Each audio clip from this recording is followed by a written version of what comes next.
murugada waxaa dhaliya sabab badan sida isbeddello ku yimaada dareenka qofka taasoo qalqal gelinaysa dhicaanada maskaxda ay soo deyso oo kontaroosha niyadda iyo dareenka qofka farxadda ama murugada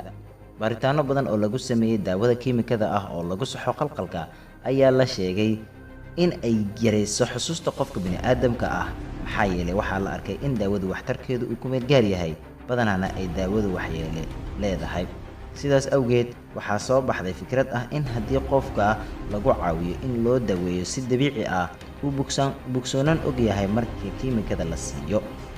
iska ilaali daawooyinka kiimikada ah taas waxaa kusii xigta in baaritaano lagu sameeyey maskaxda iyo farqiga u dhexeeya